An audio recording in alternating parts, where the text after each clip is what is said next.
Punjab University and is an accomplished theoretical physicist himself.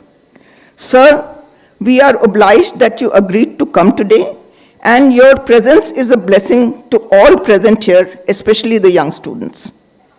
The connection between Professor Pathak and Professor Jain is not only theoretical solid-state physics, but also their alma mater, the institution where they both studied, IIT Kanpur. Many members of IIT Kanpur Alumni Association are present here today, and that includes myself, plus a number of them from SPSTI. We welcome all of them. Moving on to the supporting organizations, they are Pai Rahi, Punjab University IIT Ropar Regional Accelerator for Holistic Innovations. INIAS, Indian National Young Academy of Science. ये academy वो नहीं है जहाँ पे coaching होती है. So, an academy is a club of scientists or whatever specialization you follow. So this was INIAS.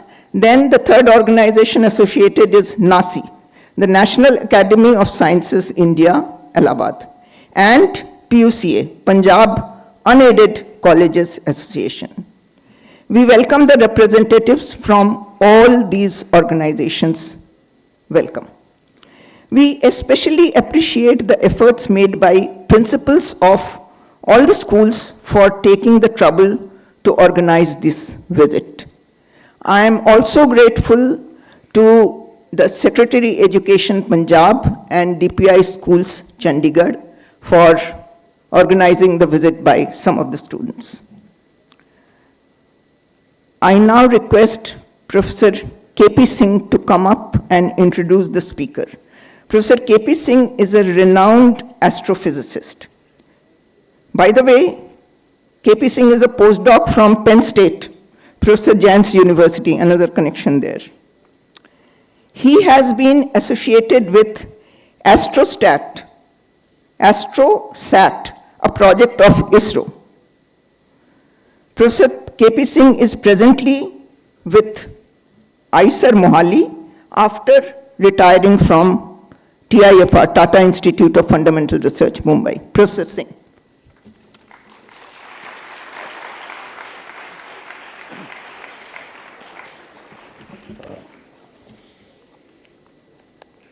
Thank you, Kaya. So, it's a privilege to be present here, and मैं आपको introduction दे रहा हूँ, कोशिश कर रहा हूँ कि हिंदी में बोलूँगा. देवी और सज्जनों, लड़के और लड़कियों, आप सबका हार्दिक स्वागत है इधर, और सुप्रभात, गुड मॉर्निंग. मुझे इस पब्लिक लेक्चर में आपको सभी को स्वागत करते हुए बहुत खुशी हो रही है. आज का लेक्चर एक अंतर्राष्ट्रीय स्तर पर मशहूर भौतिक विज्ञान फिजिसिस्ट प्रोफेसर जिनेंद्र के जैन देने जा रहे हैं, जो कि आपने देखा होगा. जैन भारत के राजस्थान राज्य के एक कस्बा सांभर में पले पड़े हैं, और सांभर लेक भी है वहाँ पे, सॉल्ट का सबसे बड़ा लेक है इनलैंड. और वहीं उन्होंने अपनी प्राइमरी, मिडिल और हाई स्कूल की पढ़ाई पूरी की. उन्हें राष्ट्रीय प्रतिभा खोज यानी कि नेशनल साइंस टैलेंट्स छात्रवृत्ति स्कॉलरशिप के लिए चुना गया था. ये ऐसा सम्मान था जिसने उनके जीवन की दिशा बदल दी. एक युवा व्यक्ति के रूप में उन्हें एक गंभीर दुर्घटना का सामना करना पड़ा, जिसमें उनका अंग चला गया, लेकिन उन्होंने हिम्मत नहीं हारी. जयपुर फुट अंग अपनाया और खूब साहस से आगे बढ़े. उन्होंने 1979 में 1979 जयपुर के महाराजा कॉलेज के से बैचलर डिग्री, और 1981 में आईआईटी कानपुर से मास्टर डिग्री, और 1985 में स्टोनी ब्रुक यूनिवर्सिटी जो अमेरिका में है कि फिज़िक्स में पीएचडी की. मैरीलैंड यूनिवर्सिटी और येल यूनिवर्सिटी में पोस्ट डॉक्टरल रिसर्च के तौर पर काम करने के बाद वे 1989 में फैकल्टी मेंबर के तौर पर स्टोनी ब्रुक यूनिवर्सिटी वापस लौट आए। प्रोफेसर जैन ने पहली बार 1996 में गर्मियों में मुंबई स्थित टाटा इंस्टीट्यूट फंडामेंटल रिसर्च, जहाँ के मैं और प्रोफेसर ग्रोवर होते थे, पहली बार यात्रा की और हमारी मुलाकात भी हुई है शायद। 1998 में वो पहले Erwin W Muller professor of physics के तौर पे पेंसिल्वेनिया स्टेट यूनिवर्सिटी चले गए।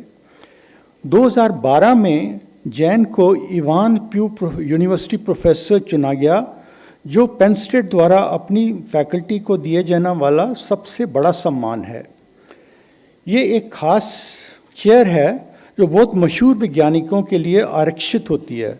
इसका नाम उस केमिस्ट और बोटेनिस्ट के नाम पर रखा गया है जो 1859 में 1859 में पेन स्टेट यूनिवर्सिटी के प्रेसिडेंट बने थे। फिर उन्होंने फिजिक्स में रॉबर्ट एडवर्ड एबरली चेयर भी संभाली। एबरली पेन स्टेट के एक अमीर पूर्व छात्र थे, एलुमनस। वो उनका तेल, गैस और बैंक के साथ कारोबार था।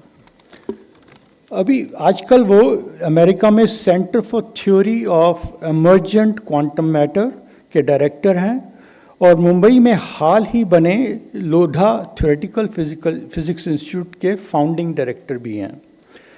जैन एक क्वांटम कंडेंस्ड मैटर फिजिसिस्ट हैं जिनकी दिलचस्पी स्ट्रांगली इंटरैक्टिंग इलेक्ट्रॉनिक सिस्टम्स के क्षेत्र में है।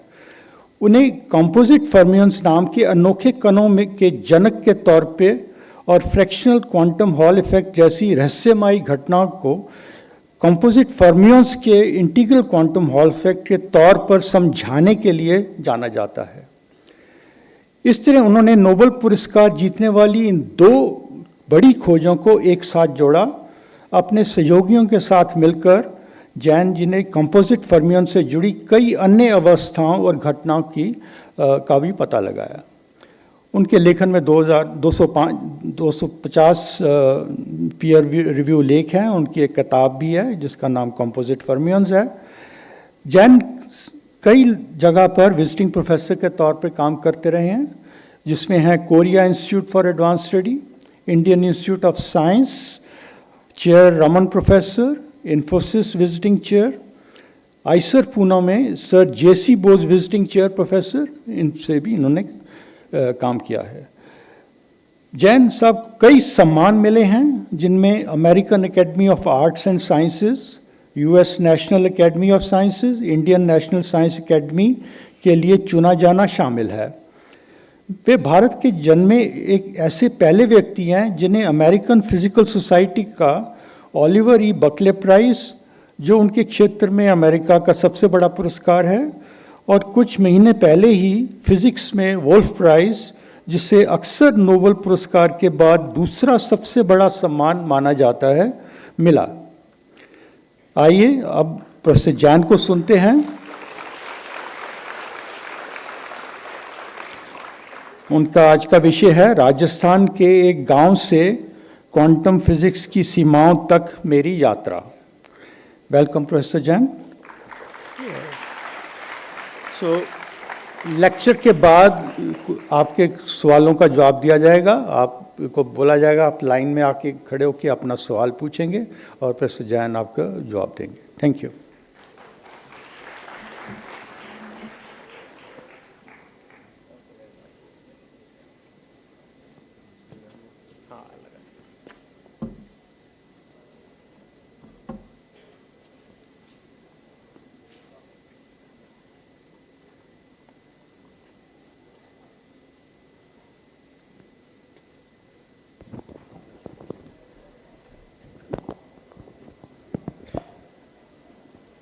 और pointer.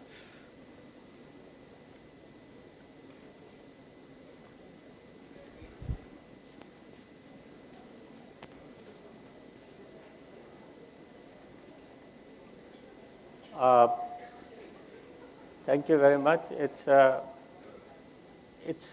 a real honor to be here. So among so many very distinguished dignitaries and also among so many enthusiastic students. I'm really pleased to see how many students have turned up here. I have to say, this is a first for me. So, as was mentioned just now in the introduction, recently I was awarded the Wolf Prize, which is given by the President of Israel in the Parliament of Israel. It's called the Knesset. And after this, my family got excited. You know, my kids, they got excited, so they thought we have to celebrate it. So they threw a party for our friends, our social friends. And my daughter is a very methodical, systematic person. So she wanted to know what is the best way to organize a 3-hour-long event. So she put the question into ChatGPT. ChatGPT said, well, so among other things, they said, okay, you should also ask your dad to explain to people what this fuss is about, why he is receiving the Wolf Prize. So first, I thought, how am I going to explain, complicated ideas that have to do with quantum physics to my social friends who are not scientists. But after thinking about it, I said, okay, let me take the challenge and let me give a 10-minute talk explaining to people what my research is about. I have to say that my attempt was a spectacular flop. So my daughter, after the talk, she said, oh, Dad, you have to bring it down by a few notches. So I have been trying to make it simpler, and let's see how it goes today. In fact, next slide. The thing that encouraged me to try to explain is this book. So this is a very popular gift for children. It's called Quantum Physics for Babies. So I actually bought this book. I gave it as a gift to my daughter and my son-in-law, and they said, oh, our kids already have this book. So there is a series of books, quantum physics, there is relativity for babies, and so on. Next. So I am going to tell you a little bit about my own research, but I will touch about many other themes or many other questions that you might have, and my personal answer to those questions. So what is theoretical physics? What do theoretical physicists do? What good is curiosity-driven fundamental physics? Why should society spend money on it? How are discoveries made? We heard the phrase condensed matter physics. Ye kya hai? What is condensed matter physics? And in this, I will talk about the concept of emergence.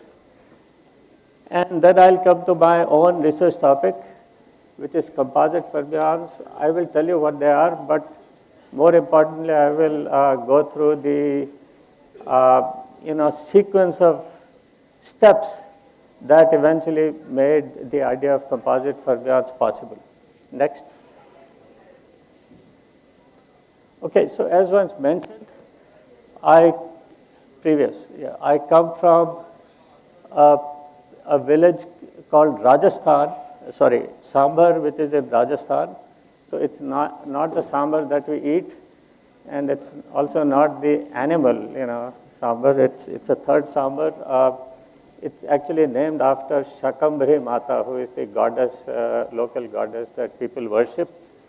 And sambar is basically a dessert, but sometimes it looks like this. And people in the West, they are kind of surprised, but this is salt. So this is a salt lake, and the economy of people from Sambar is to extract salt from the water and purify and sell it. Next. So this is the school. I don't have any pictures from when I was going to school there. So this is a picture taken later when I was visiting, and that's the house we used to live in. Next. Next slide, please. So I should say I'm telling you about a little bit about my own journey, not because it's particularly interesting or important, but because it illustrates a few points. First of all, it illustrates how much it illustrates the appeal of physics, which kind of reaches the remotest parts of the world.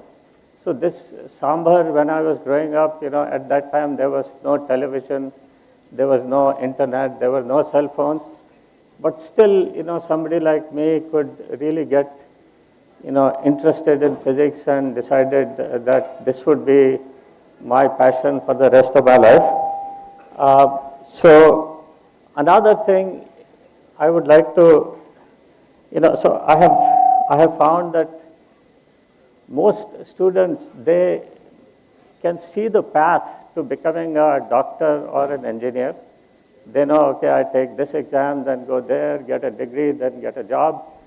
But many young students do not have a clear idea of how career in science works. So this gives you at least one example of how things work. So I went to Maharaja College after finishing my school from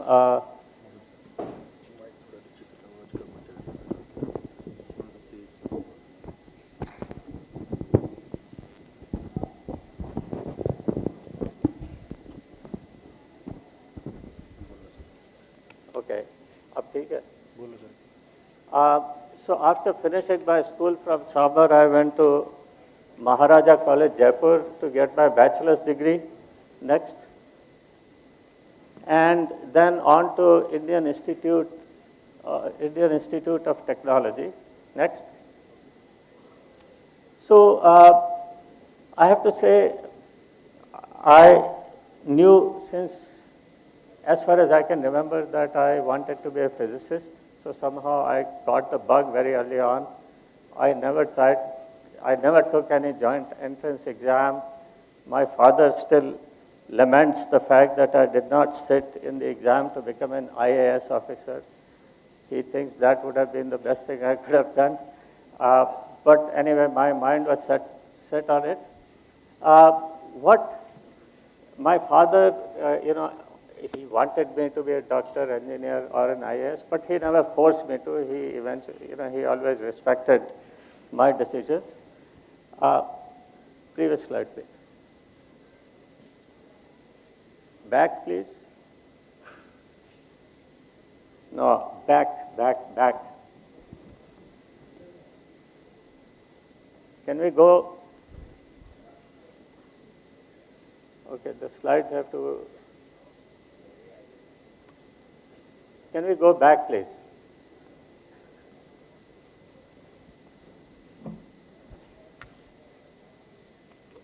Can we go back a slide?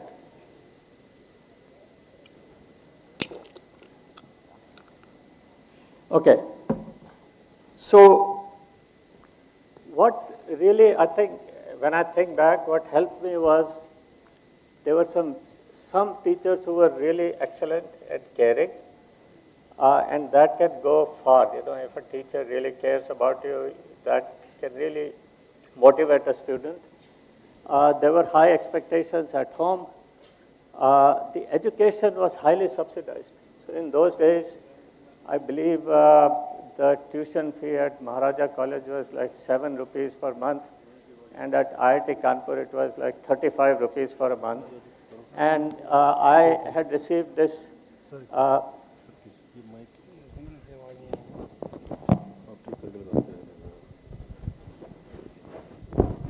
पहले भी यहीं था। पहले टेढ़ा था ना, shoulder नहीं है। फोन लग जाएगा, इतना मोटा नहीं।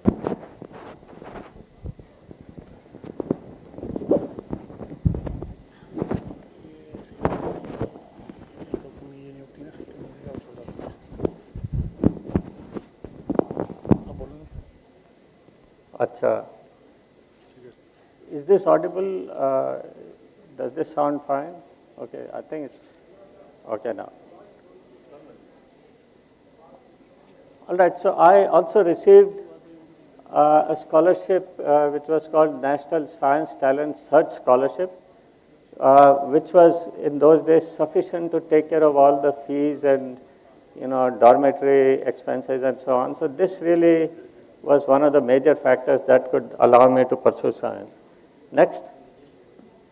Okay, so let me ask the question, what do theoretical physicists do? Now there are many ways, so different theoretical physicists, they have different philosophies, but I can illustrate my philosophy. Next slide, please. Next.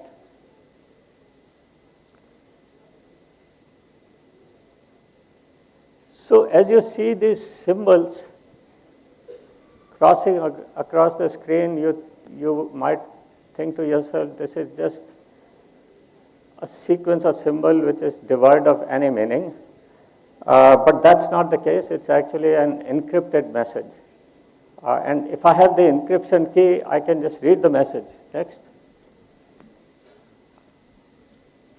That's what it says.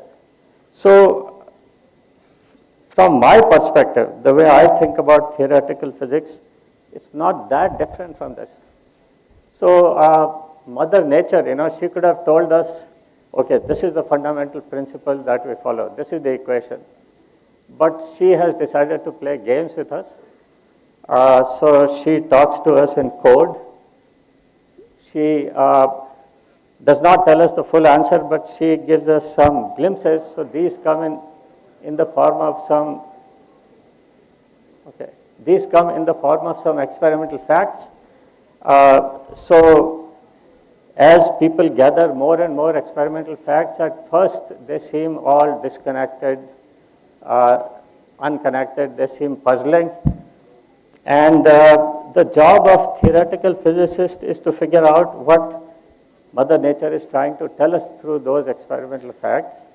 What is the underlying principle? That's the encryption key. What is the underlying principle that explains all those facts in a coherent way? Next. And when that happens, that's beautiful. So once you have the fundamental underlying principle, all these facts which looked disjointed suddenly become part of a beautiful single structure.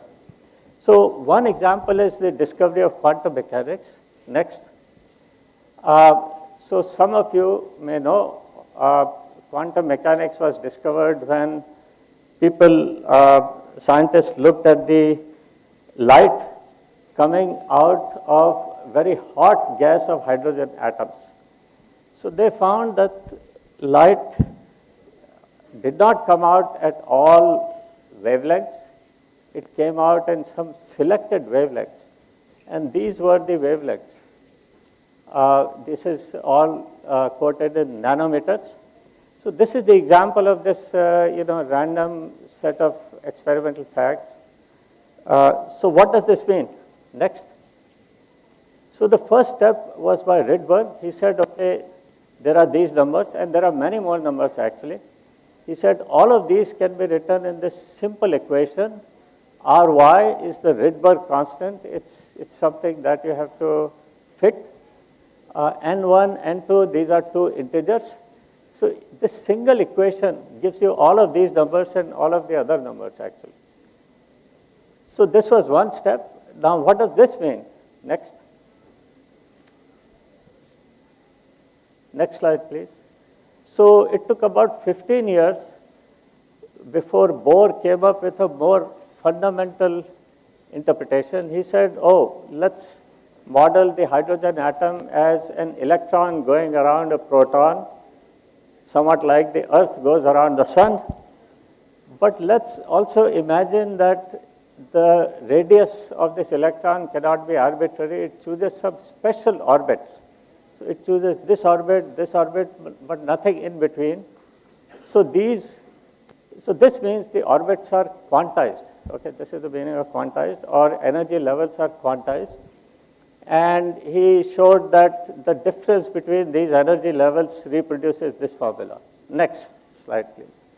The full theory of quantum mechanics came maybe 12 years later in 1925. So last year there was this, last year was the year of the quantum science and technology as was declared by United Nations. And that was to commemorate the 100th anniversary of the discovery of quantum mechanics. So they actually realized that we cannot think of electron going around like this. We have to think of a wave function, psi. Okay, and this was done by Heisenberg and Schrödinger. Next slide, please. And this actually is the theory of everything that we see around us. So just imagine, you start by looking at the emission spectrum, the light coming out of hot photons, and from that you end up with the theory of everything. So it's like if there is some loose thread on a piece of, on some cloth, you start pulling at it and you can reveal, you can unravel the whole cloth by doing that. Next slide, please. Okay, the second question is, what good is curiosity-driven fundamental physics? Next slide, please. So to answer that question, let me ask a different question, which was actually asked by Richard Feynman, who was a great physicist. The question is, what was the most important historical event of the 19th century? Now, depending on where you are from, you might come up with different answers. So in India, you might say, how about the rebellion of 1857?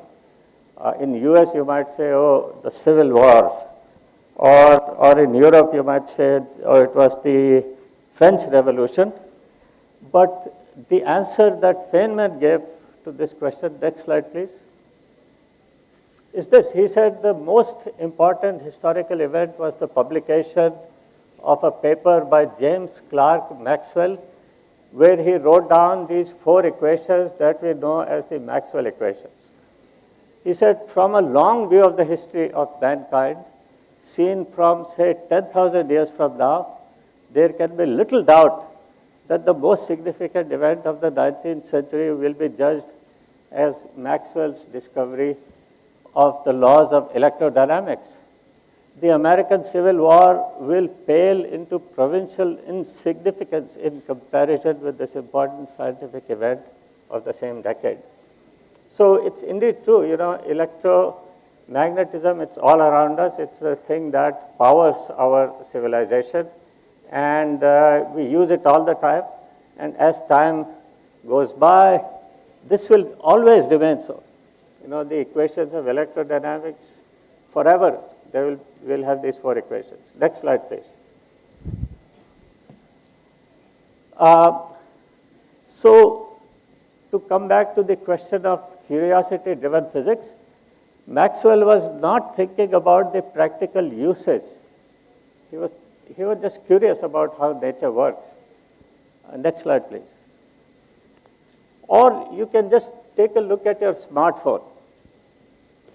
I mean, it's a beautiful it's an amazing piece of equipment, actually. If somebody told you that there would be this small gadget that you can put in your pocket, which can do so many things. You can call anyone in the world at any moment's notice. You can see, you can talk to them face by face.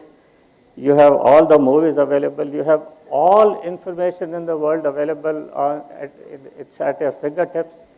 It would be hard to believe. If you ask, what are the principles of science that have made this possible? Most of those were discovered just because of curiosity. So quantum mechanics actually plays an extremely important role in various things that go into our smartphone.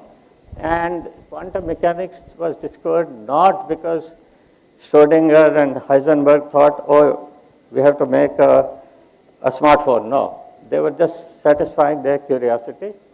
Similarly, the accurate location, the GPS positioning, it uses laws of special and general theory of relativity.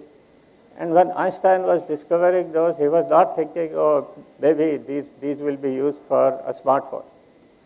So this tells you that in the long run, we cannot, next slide please, we cannot always say which of the scientific discoveries of today will be useful later on, but we know that some of these will be used in the future. Next slide please.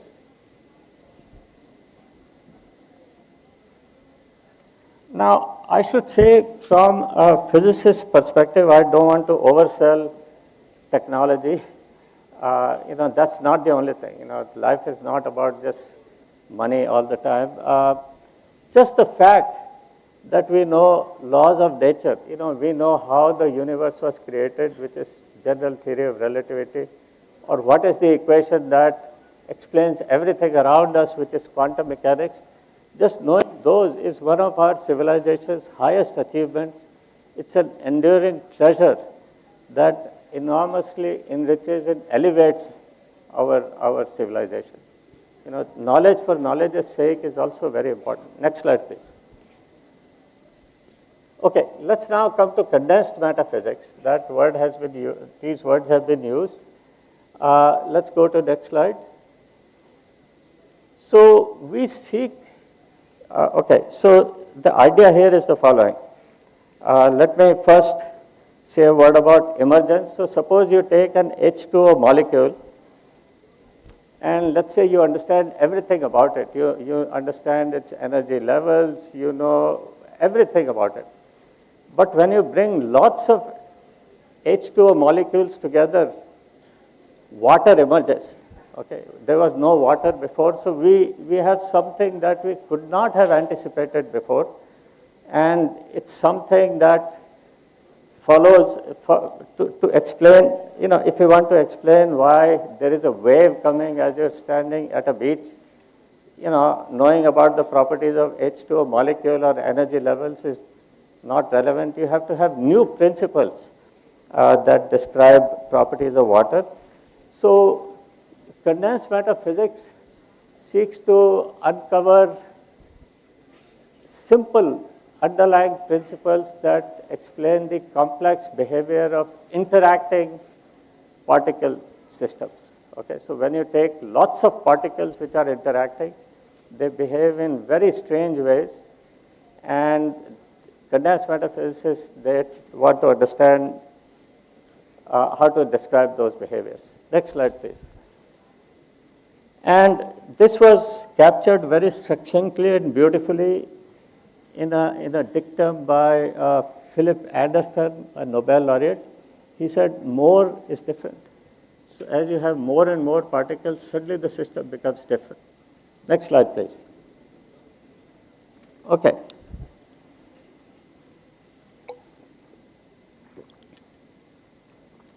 So let's now come to my research field. So it has been discovered maybe 3 or 4 decades ago that if you can confine electrons to move in a plane and also you expose them to a strong magnetic field, this system pulls you into an astonishing universe where things happen that you would not be able to believe. Things happen that are not allowed by laws of quantum mechanics in 3 dimensions. So such strange things happen that we would not believe unless they really happen. So let me tell you, next slide please. Okay, so the story of this has lots of twists and turns, and so let me present it as a story. So the beginning of the story, next slide please, is Ohm's law. So if you have, I talked about electrodynamics, so if you have plugged something in, or if you have put a battery into something, or if you have if you have switched something on, let's say, then you have used the fact that when you apply a voltage across a conductor, then a current flows through it. Okay? So this is the engine that drives our civilization.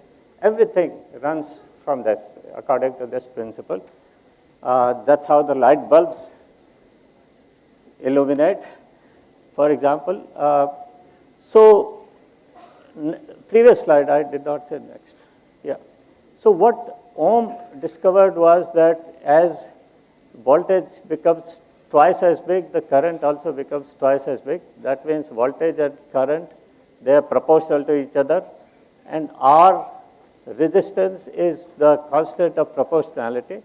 So here it shows how the resistance behaves as a function of the voltage. It roughly remains constant. Okay?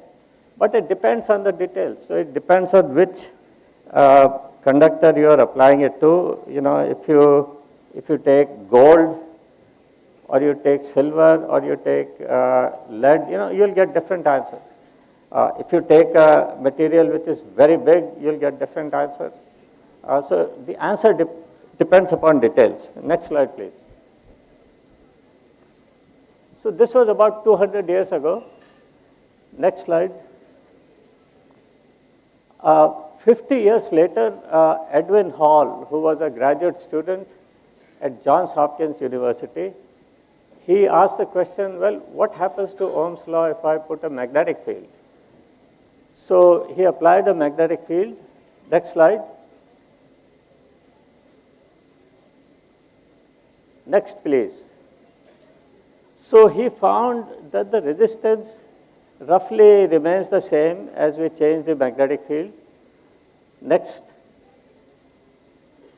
But he noticed something very strange. He noticed that there is also a potential drop across the current path. Okay? This potential drop or voltage is called the Hall voltage. Next. And he found that the Hall voltage, you know, can be used to define a new resistance. So just like V over I gives us resistance, the Hall voltage divided by current gives us a quantity that is called the Hall resistance. So if you plot the Hall resistance as a function of magnetic field, it rises linearly.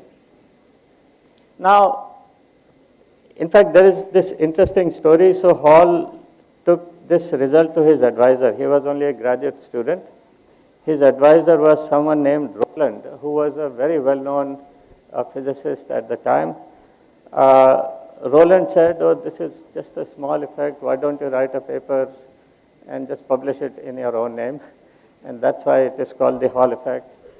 But for about 100 years, this is the way things were. Okay? But 100 years later, there was a twist. Next. Next. Okay, so it turns out that the twist occurred at approximately the same time when I flew from India to United States for my PhD degree. And, you know, to a large extent, we are all products of circumstances. And there are two effects that I will tell you about. One was discovered just before I joined my PhD, and the other was discovered just after I joined my PhD. And these two effects kind of set the course for my career as a physicist. Next slide, please. So what happened? You know, why was there a new twist? Well, the new twist occurred because it had become possible to confine electrons to a plate.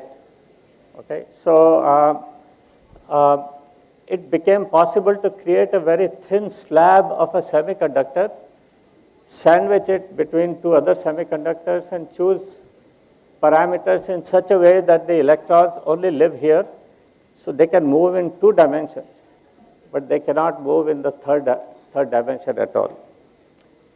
These days, you may have heard of graphene, which is like a single piece of graphite. So when you write with your lead pencils, you create graphene, you know, on the piece of paper on which you're writing.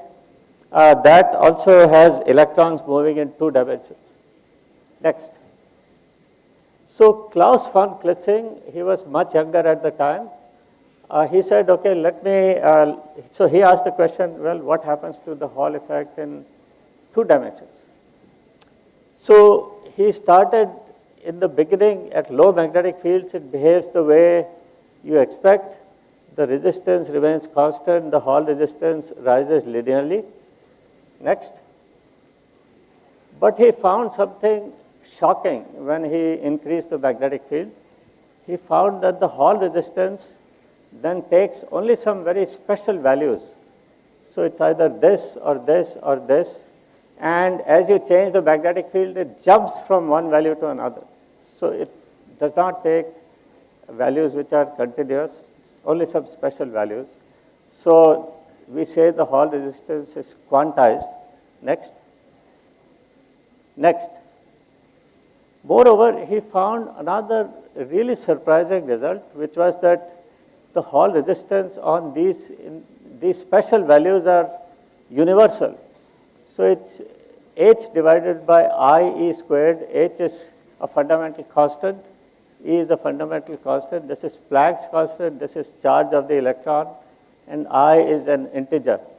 So now whether you take the semiconductor system or you take graphene or you take a sample which is 1 millimeter long or a sample which is a mile long, it doesn't matter. You just see exactly these values. So it's completely independent of details.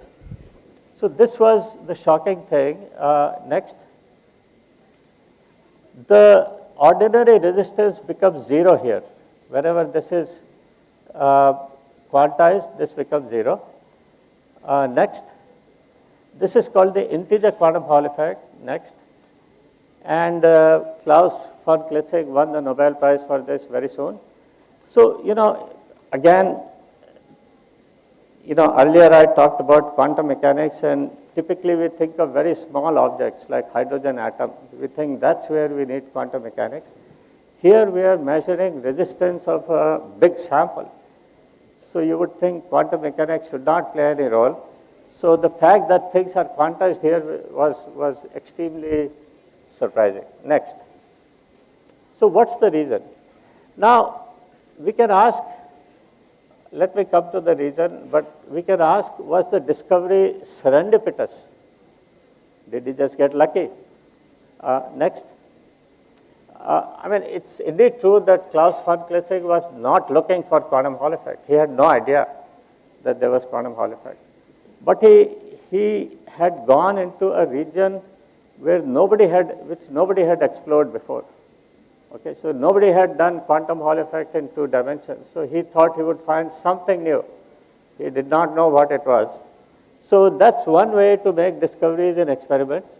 Another way is to verify a theoretical prediction. So for example, you may have seen or heard about experiments discovering gravity waves or the Higgs particle, they were verifying some theoretical prediction. Next. So this is Klaus von Klitzing. He is a great family friend now and a wonderful human being. This is with my wife and my son. Next. Okay, so how do we understand this quantum Hall effect? So one of the principles in physics when you are at very low temperatures is to say the system wants to go to minimum energy. So let's so we have to minimize energy.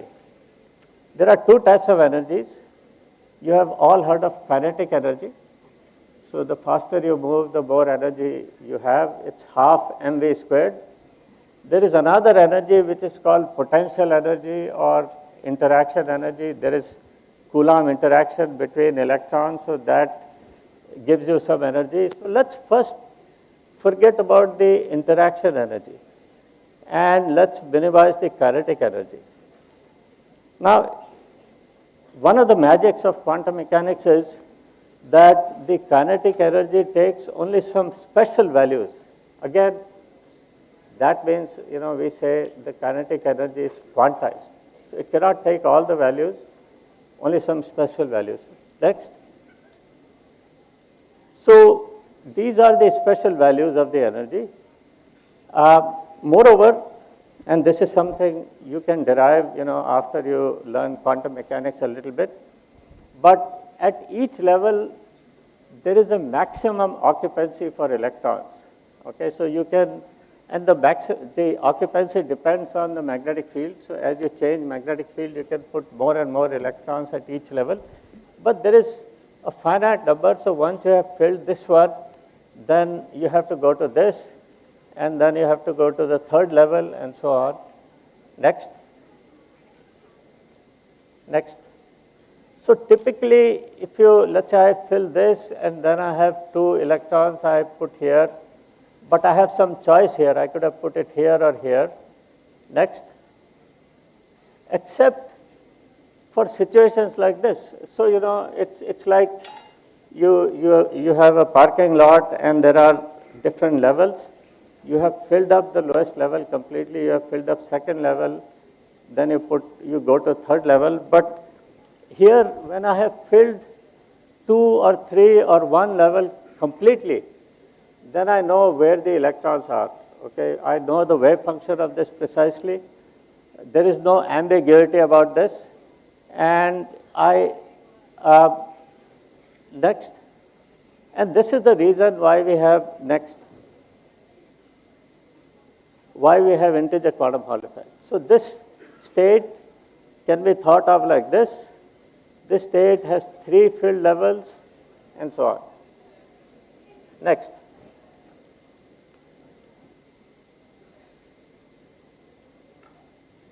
Next.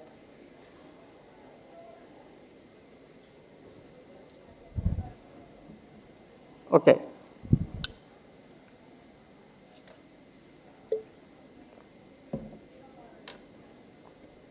So as I said to you, the field is full of twists and turns. Whenever you feel you understand something, suddenly nature throws another curveball at you.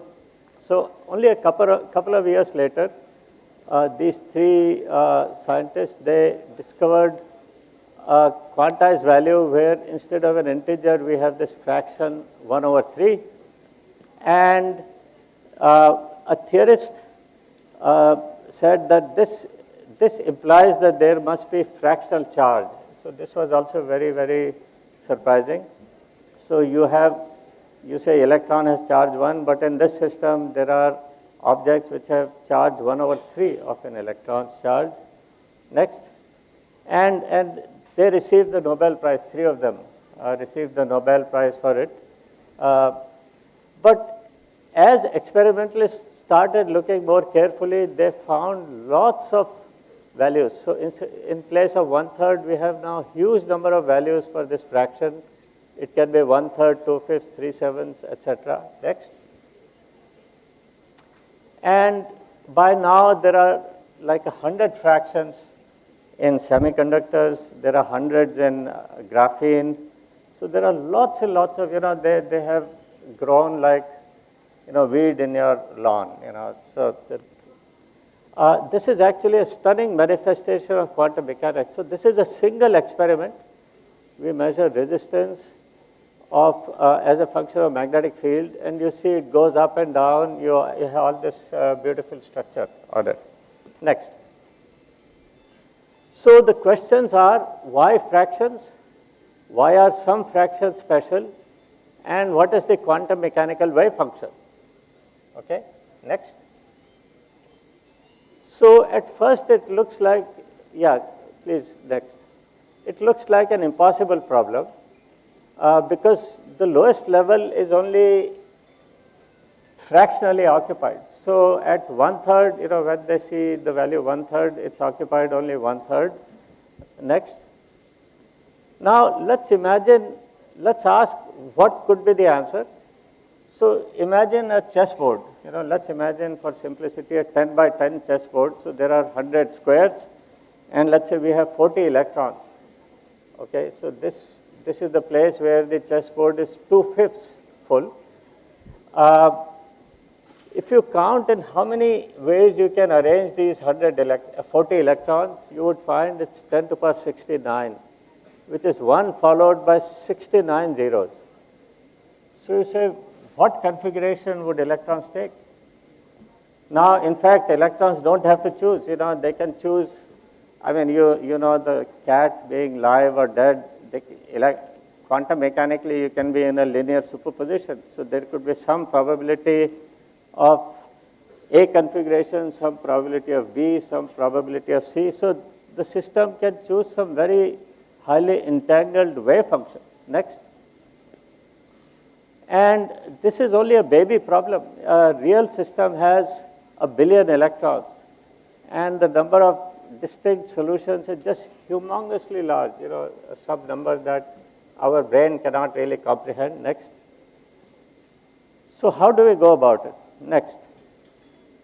Okay, so I actually never sat down and decided, let me work on fractional Hall effect. But I grew up with the field, so I had absorbed lots of facts just by osmosis, just because of all the talks and so on. I knew basic facts. I finished my PhD, moved to University of Maryland, and then to Yale University. And then the answer occurred to me at some point. Next slide, please. Now, how does one come up with new ideas? I mean, there is no set recipe for it.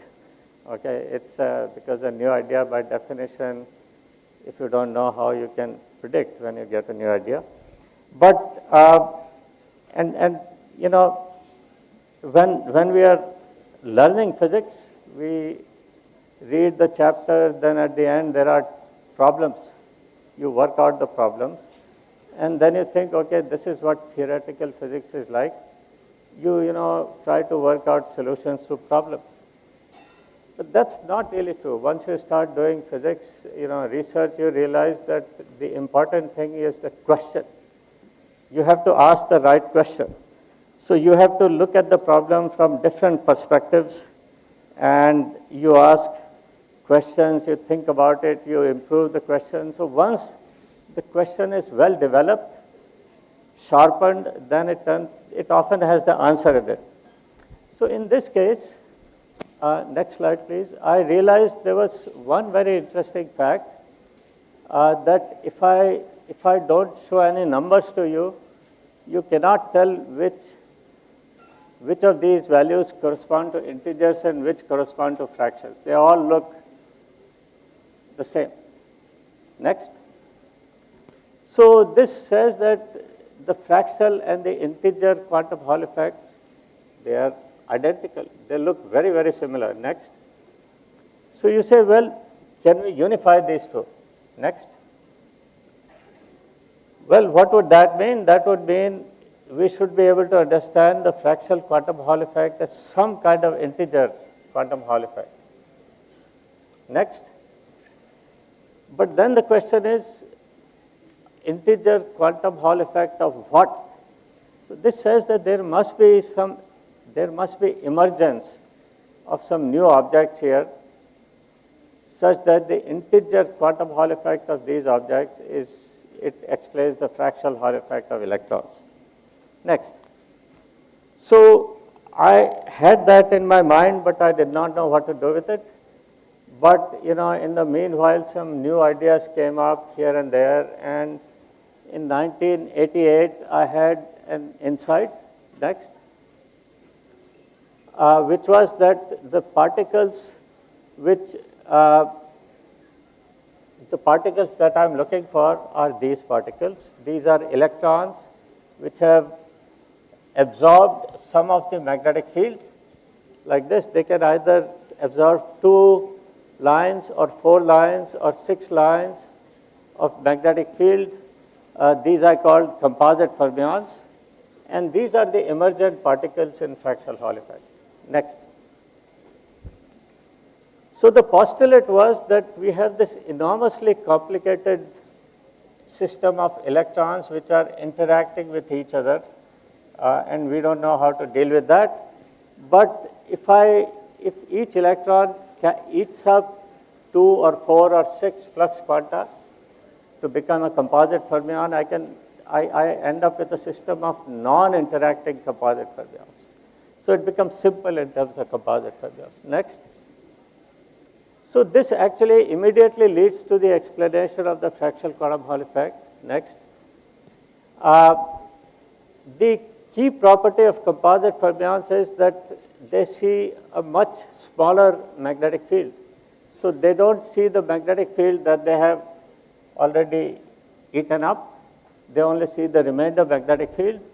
So if you ask the question, well, if I look at p field levels of composite fermions, what is the filling of electrons? And it turns out p filling factor p of composite fermions corresponds to this of electrons. Next. And it turns out that these are precisely the fractions which have been observed experimentally. If you choose m to be 1, you get p over 2p plus minus 1. That's 1/3, 2/5, 3/7, 4/9, and so on. So all of the fractions that you see on this slide, they all have this form. Okay. So the fractional quantum Hall effect of electrons, for these fractions, it maps into integer Hall effect of composite fermions. Next.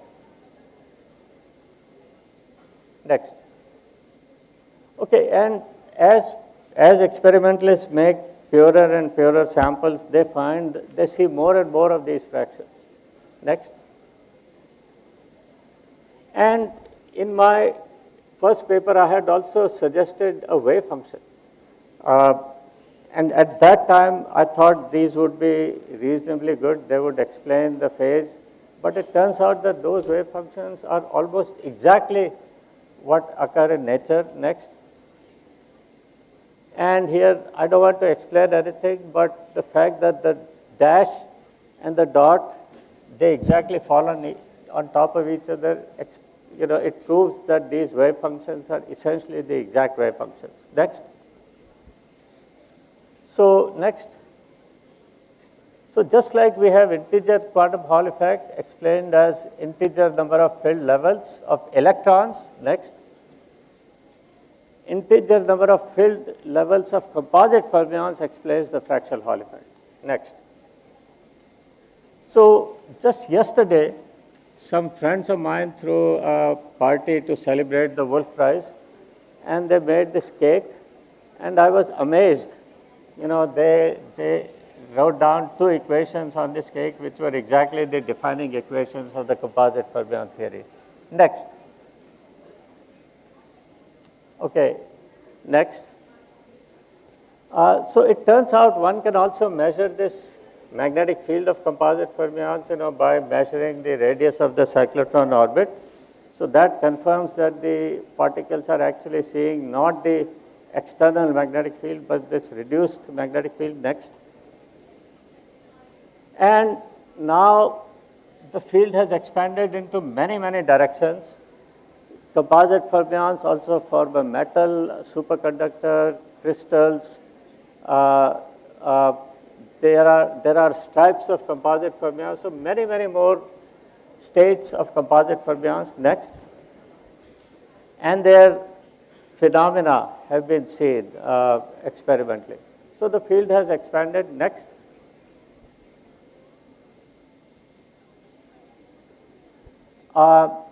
And books have been written on this. Okay, so it has, just like for electrons, there are lots and lots of different things they do. Same is true for composite fermions. Next, please. Okay, so, okay, let's, I think I want to finish quickly. Next, please. Next. Next.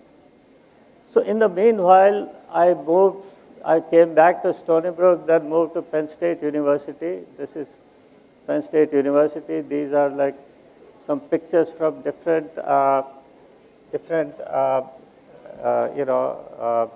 times of the year. Next slide, please. And I have also moved, I'm also the founding director of the Lodha Theoretical Physics Institute. It's on the 16th floor of a commercial building in Vadala, in Mumbai. And here there are some pictures, and the Lodha Foundation also has another program that's called Lodha Genius program. So that is for students of your age. So please look up Lodha Genius program and try to take a test there, because then you will be able to attend many camps through the Lodha Genius program. Next, please. Let's skip that. Let's go to the next slide. Yeah, keep going. Next. Okay, so let me just say one more thing and end the talk. And this is not my work, okay? This is work done by other brilliant folks. What they have found is that in states which are described as superconductors of composite fermions, there are some emergent particles.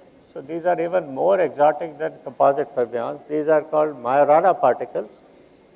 And Majorana particles have the property, so remember the question of dead or alive. So is the cat dead or alive? Well, quantum mechanically it can be both. So similarly, if you take two Majoranas, bring them close to each other, they can either give you a composite fermion or not. So that's the qubit here. And it has been proposed that one can make fault-tolerant topological quantum computation using this architecture. Next. Okay, next. So Microsoft has been using, their approach to quantum computation is through Majorana particles, but they are not using Majorana particles in fractional Hall effect. They have found some other place, so at the ends of some semiconductor nanowires. The basic idea is the same. Next. Okay. The last slide, please. So I just wanted to play, instead of summary, I wanted to play this video for you. This is from, a grandchild of a social friend of ours. So when he learned about me, he sent us this video. So please listen to the video. That's the end of my talk. Okay. Play, please.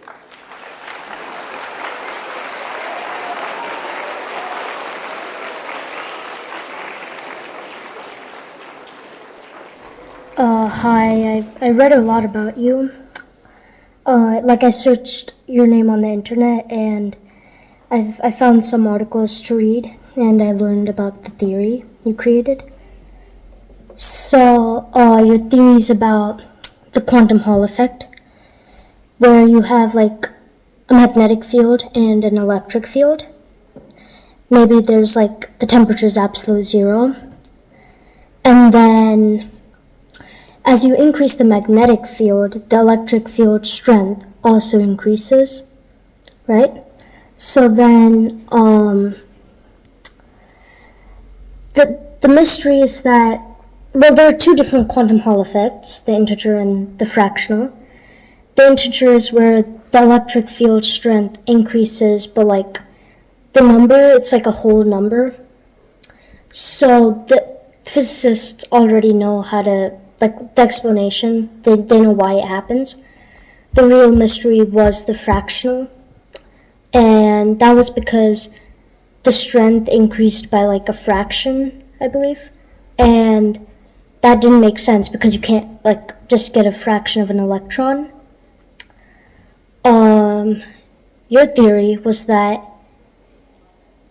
the magnetic field dresses the electron so that you have a new particle, the composite fermion, and it's the fractional quantum Hall effect is just,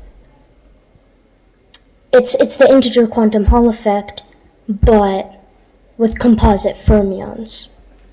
And then for that, you were awarded the Wolf Prize in 2025 because physicists were puzzled for decades. Thank you.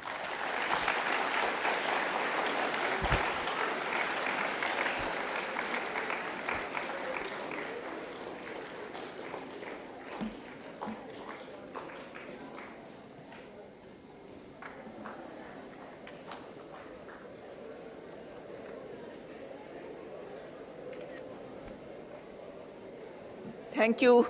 Thank you very much, Professor Jain.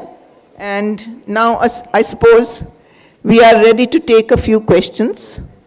जिन बच्चों को सवाल पूछने हैं, आप हाथ उठाइए, बच्चे भी बड़े भी, आप हाथ उठाइए, हमारे वॉलंटियर्स हैं फ्लोर पे, आपके पास पहुंच जाएंगे. Please raise your hands if you want to ask a question. Comments later, questions first.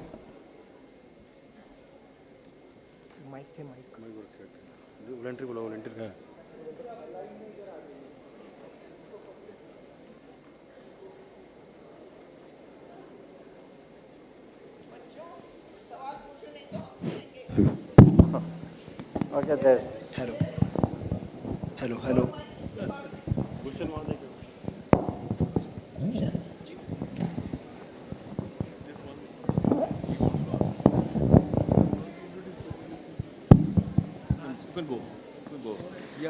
Hello. Yes, please. Good afternoon, sir. Actually, I have two questions. First is, What's your name? Can you? my name is Priya from 9th A. Okay. So, I have actually two questions. First is, if you can give a short backstory of your from learning to teaching journey, and what would be the one learning that you want to teaching that you want to give us from your journey? What would be the one learning? Sorry, What would be the one learning that you want to give us from your journey? one message. Yes. Yeah, one message. I guess one message would be that if you keep working hard, you'll be surprised where life takes you. Okay, you cannot even imagine where you'll go. So that's just keep working hard. That's the important.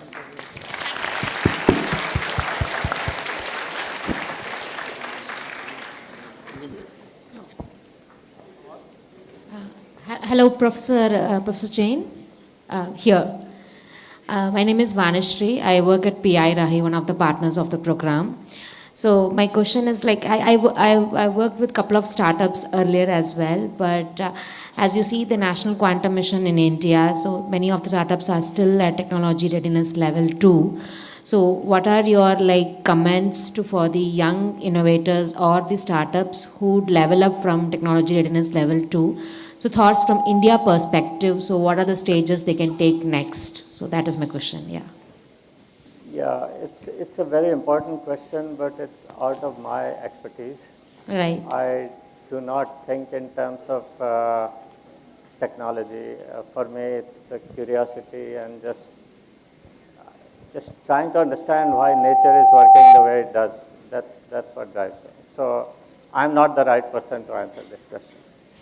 Okay, thank you.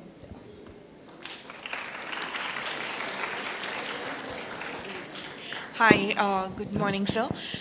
So I'm myself Supreet, and I come basically from arts background. Like I have no idea about physics, but whenever I read about quantum physics, I was always very curious. Like you mentioned the word that most of the discoveries happen when you are really, maybe wanting to know something or learn. So absolutely no idea about the quantum physics, but as a beginner, because I really want to understand the whole idea, if we can just refer or tell us a book, which makes it easy for anyone who wants to just read about quantum physics, or if you can explain it in one or two lines little bit, or any book you could refer. Yeah. Okay, so quantum mechanics is, the principles of quantum mechanics lead to phenomena that are very, very strange based on our everyday experiences. Okay, so it's hard to believe. You say it's like an atom is coming and it can split, its wave function can split into two, and it can either go through this or this, but so there are a lot of these things which are beyond our comprehension because they are very, very different from our everyday experiences. But that is our world, okay? That's, uh, so Feynman, whom I mentioned earlier, he had famously said, I can, and I'm paraphrasing, I don't remember the exact words, but he said, I can safely say that no one understands quantum mechanics. So this meant that at least he felt he did not understand it. But at some point you can accept, you get used to it. You find that there are so many experimental phenomena that you can understand based on those equations, which also give you these very strange behaviors. So they have all been tested. And so I think it's understand is certainly one word, but getting used to is more like it. Okay, and there are many textbooks. You can pick up any textbooks. You have to know some mathematics, like differential equations and so on to understand quantum mechanics. But with that, you can do it. Okay. Thank you, sir.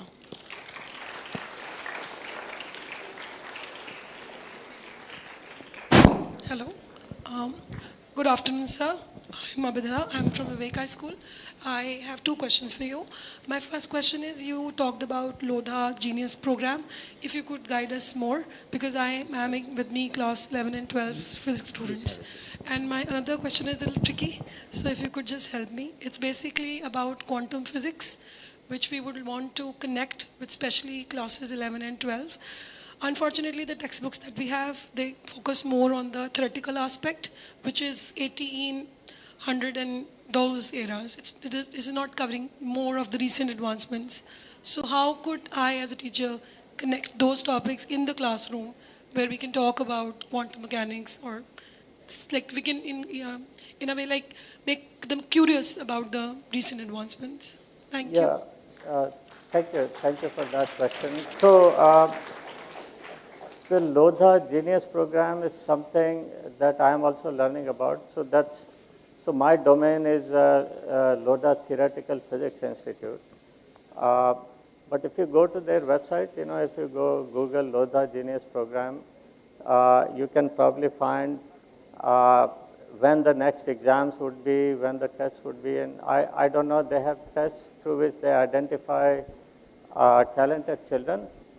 And then there are summer camps, like a month-long camps. Some of them are actually at Ashoka University. They have also started holding some at ISER Pune.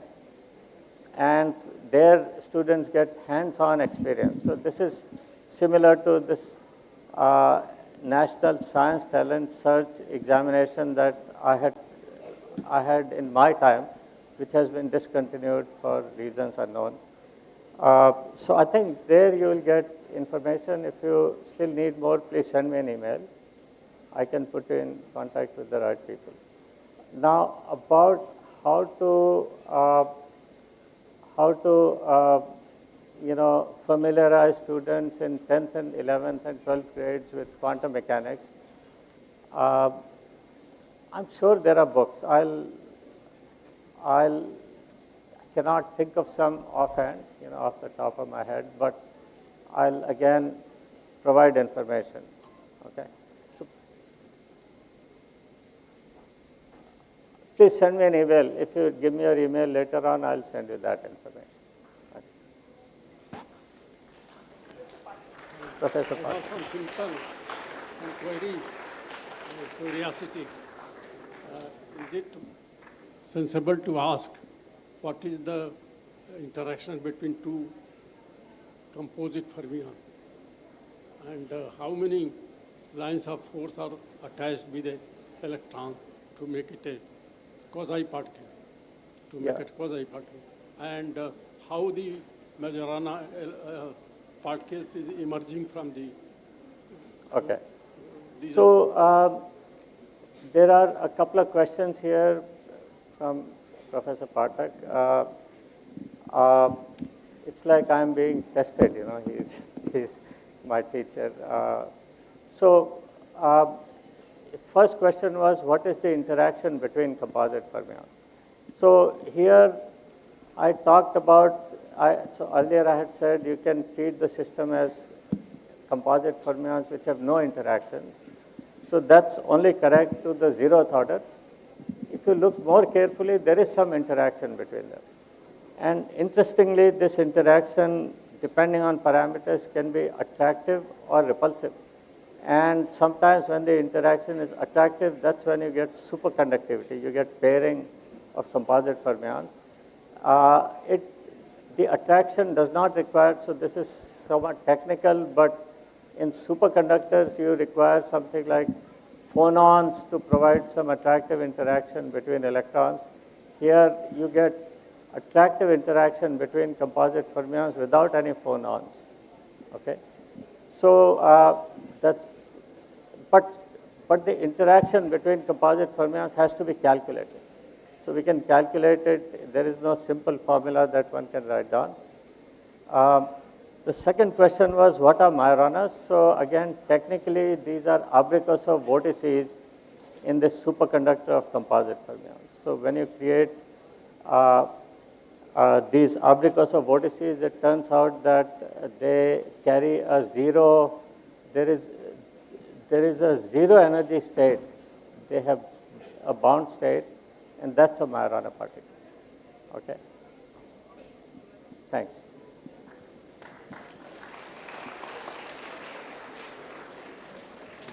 Good afternoon, sir. I am Niharika, and my question is that what were the obstacles you faced during your journey of becoming such a great professor? Oh, I mean, no obstacles really. My biggest. Like you belong from a small village in Rajasthan. Yeah. Okay, so I consider myself to be extremely fortunate in the sense that my parents supported me. You know, they wanted me to choose a different profession. You know, I'm a Jain, as you can guess from my last name. So pretty much, you know, business is the main thing. I did not know any scientist, anybody with a PhD until I went to college. So, but still my parents supported me. The teachers were very nice.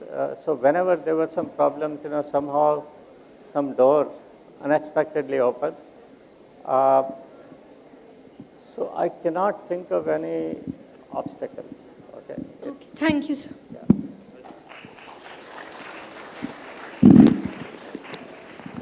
I mean, I should say the biggest obstacle for me was perhaps because I grew up speaking Hindi, I learned science in Hindi, so to switch into English was one of the obstacles. But you know, that's something that can be overcome with some work. Doctor, can I have a small question? Yes, please. You mentioned, I mean, there are so many questions coming, not reaching up to a level of halls, this thing, and you mentioned about a book, Quantum Physics for Babies. What is the level of that? Is it high school or primary school? Babies means, and up to what level it takes? Is it available online? No, this is, okay, it is available. I'm sure it's available here. You can purchase it. So it gives some so first of all, it's very hard. You know, each page is like, it's a book for babies, you know, they can play with it. Uh-huh. But it tries to explain what is the meaning of wave function, you know, like something can be here or here until you measure it. Uh-huh. So it just gives very simple ideas, no equations, of course. And it will not take you up to the constant, Planck constant, or up to what level it takes? We haven't had babies who can understand that level of quantum mechanics. But, you know, some of my friends, they actually bought this book, and even they feel that they learned something from it. I mean, is it for high school level or is it for primary school level? It is for toddlers. Because listening to Shriyan, 11 years child, So I thought there is some method available to make it so simplified that a child of 11 years could interact with us and could understand the philosophy. Right. You know. No, so I think 11-year-olds can at least get some idea of what it's all about. But if they would not be able to explain what Schrodinger's equation is. Right. That's too complicated. So it's that book basically tries to give some very, very simple concepts in just pictures, no equations, hardly any words. Okay. Thank you. We have the last two questions from...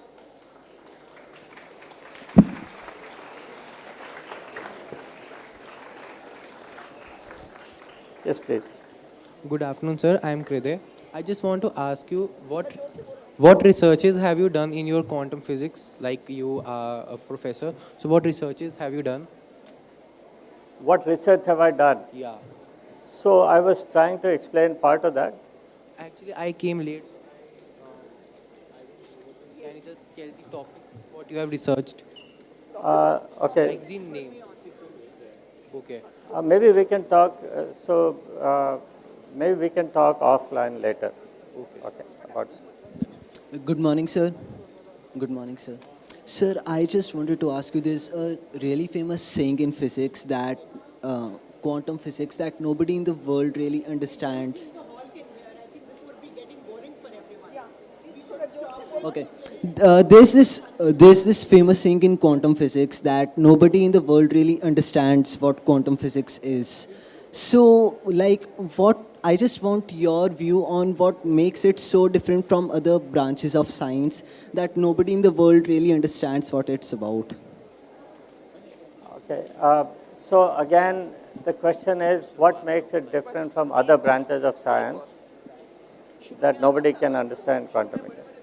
So let me say that this phrase, nobody understands quantum mechanics, their understand means intuitively, it does not conform to our intuition as to how things should work. Okay, but we understand quantum mechanics in the sense that we know this is the law that governs everything. And I should say that all of chemistry, biology, they all are consistent with principles of quantum mechanics. Okay, so everything is quantum mechanical at the deepest level. Good The afternoon, last sir. question. Can you speak louder, please? Good afternoon, sir. Yes. My name is Arshita. Keep it closer to your mouth. My name is Arshita. Actually, I wanted to ask you. Silence, please. According to you, what made you actually? Beta, silence, please. Last 5 minutes, choose please. quantum physics and study about it, and what specifically your aim to become a psychiatrist? To become a scientist. Sorry. According to me. According to you, Yeah. why did you specifically learn quantum physics? Oh, okay. So I wanted to be a physicist, and there are two types of things physicists do. One is quantum physics. So a lot of physics like particle physics, nuclear physics, atomic physics, condensed matter physics, they are all quantum. They are all based on principles of quantum mechanics. So, if you choose physics, it's very likely that you would end up doing some sort of quantum physics. Okay? So did it really fascinated you about the quantum physics? Yeah, it did. It did. So, thank you, Professor Jain. And now it is time to honor the speaker and others. So I would like to request, Professor Jain is already on, Professor Pathak, please come on stage. Dr. N.D. Singh, Secretary, Independent Schools Association, please come on stage. Or anybody from that association. Dr. Anshu Kataria, President, PUCA. I also request Shri Dharamveer, Professor Arun Grover, Shri Balamurugan, Vinny ji, please, can you come on stage for honoring these people? Professor Suman Beri, Colonel Guljit Chadha, I think he's left. Professor Bagla has not come. Professor Rajat Sandhir. Dr. Arvind, please come on stage.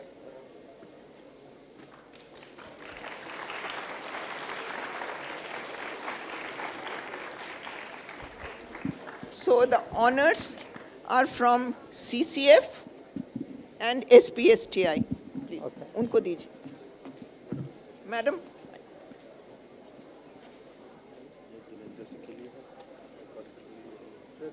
नहीं पाठक sir के लिए इसमें memento है इसमें Yeah, I don't know how much. Well, आपने Tigers language में और just level पे बोला, बहुत अच्छा. Thank you. और मैं आपसे रिक्वेस्ट करूँगा कि कहीं पे as president of this society, work with the other institutions आप ये करो. organizing this picture. जब भी आप आए, मैं आपको अपना काम आप मुझे बताइए. मैं आपका Thank you. आइए, आइए. आइए.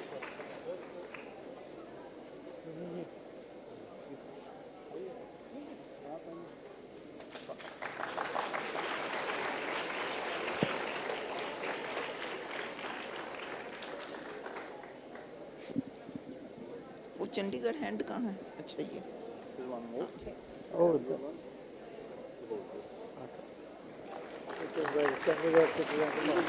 oh. ये तीन, ये एक प्रोफेसर पाठक. That's nice. ये पायरा है. आप कहाँ गए? पायरा. Wow.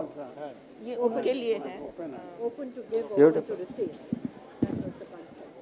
Professor, That's beautiful. Professor Pathak, Professor Dr. N.V. Singh और अनुष्ठान. Oh, thank you. Thank you. You know, identical. This is for you.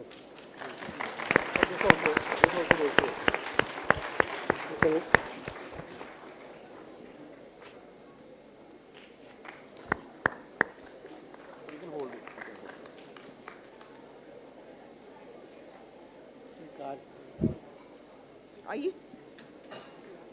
आ जाओ, आ जाओ.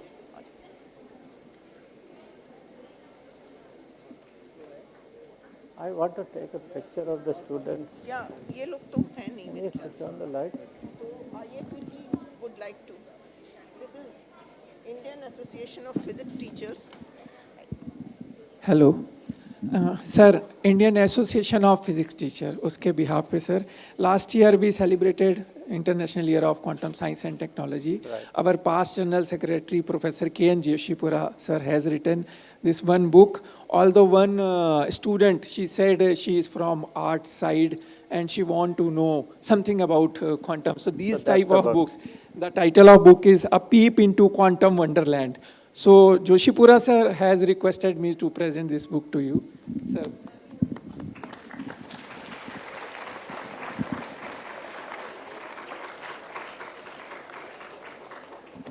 And one more thing, sir. Last year in the month of December, this IUPAP organized international conference on physics education. Grover sir, उनका बहुत बढ़िया एक lecture था. क्या ma'am panelist थी एक. तो हमने ये स्पेशल इशू अपना निकाला था बुलेटिन का, उसी के ऊपर. और with our efforts we released this special stamp on this quantum year. So sir, these two for you, sir. Okay.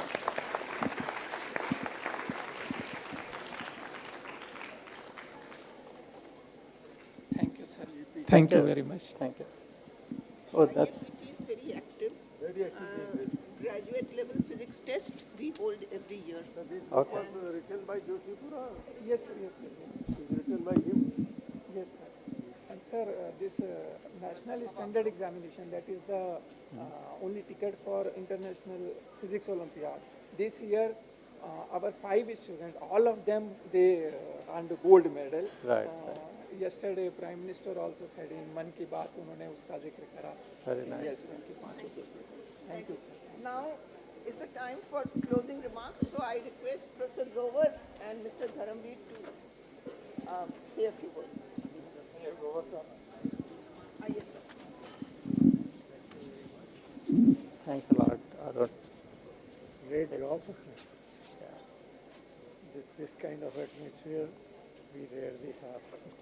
We are carried level के जिस स्तर पे आप हैं और आपने कम्युनिकेट किया बच्चों के साथ very good. Thanks. Thank you.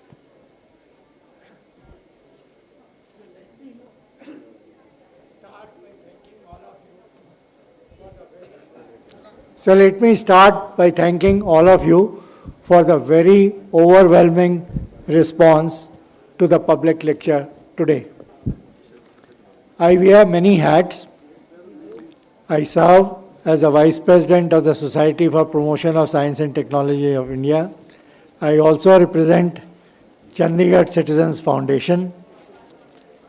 I also am a member of the International Commission on Physics Education, Indian member of this international commission which was created by International Union of Pure and Applied Physics, which commemorated the centenary of quantum mechanics last year. And India hosted the Indian International Conference on Physics Education at IIT Ropar as recently as December of 2025.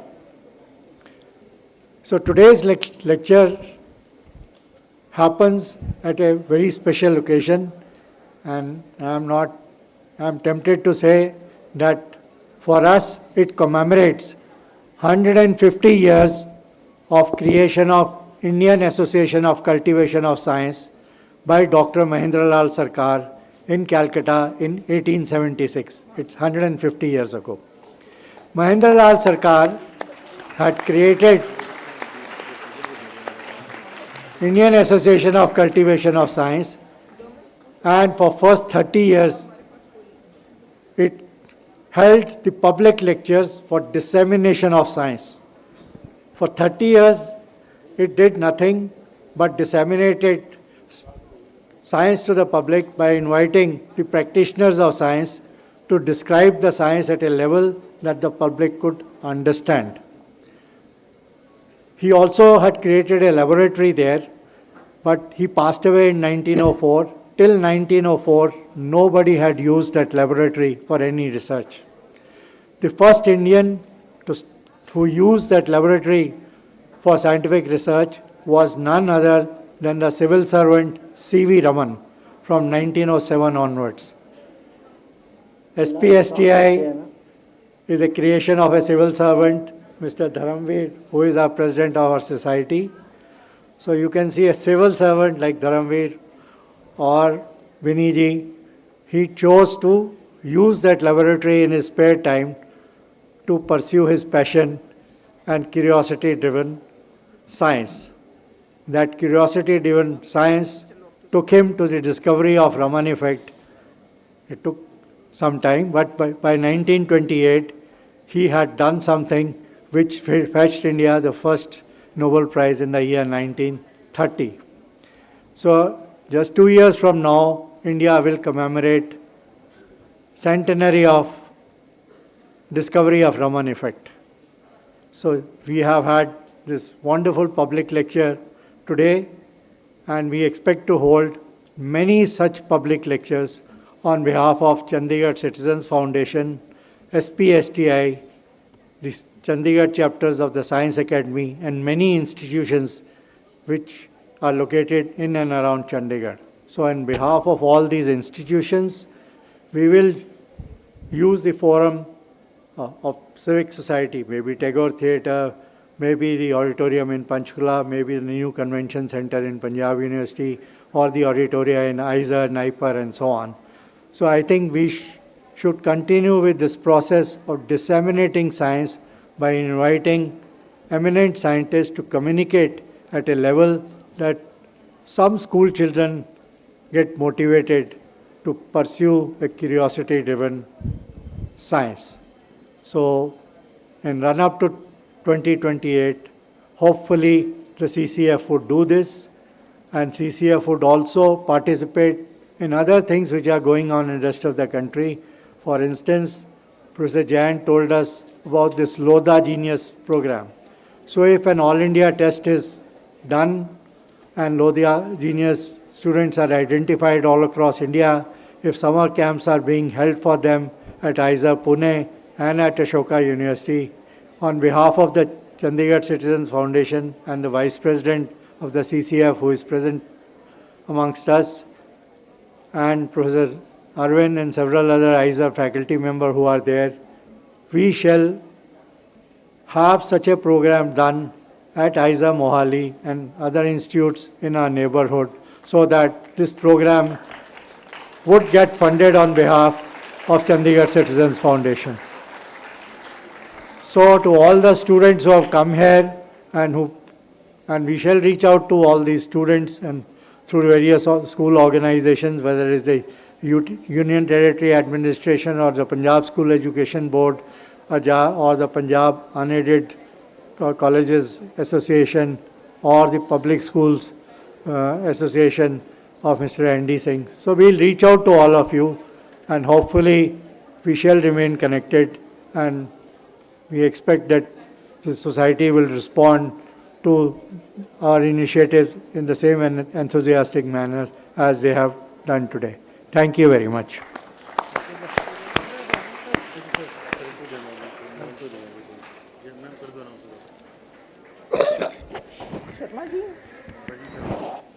Rajiv Sharma and his team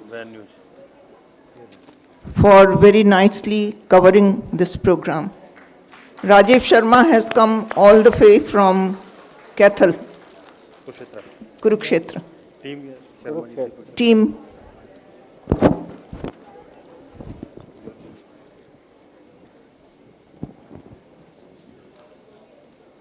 Just a token of appreciation.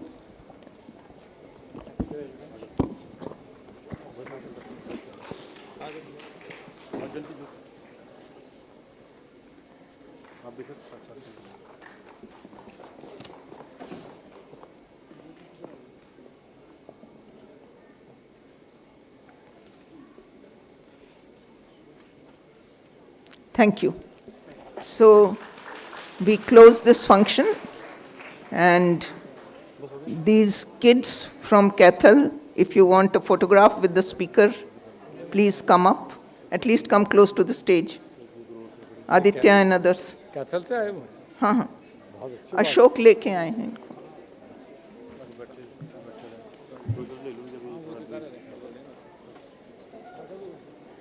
जल्दी करो sir, निकल जाएंगे lunch पे निकल जाएंगे sir. Circle sir एक bite दे दो programme के बारे में थोड़ा सा ना. ये कर लो इस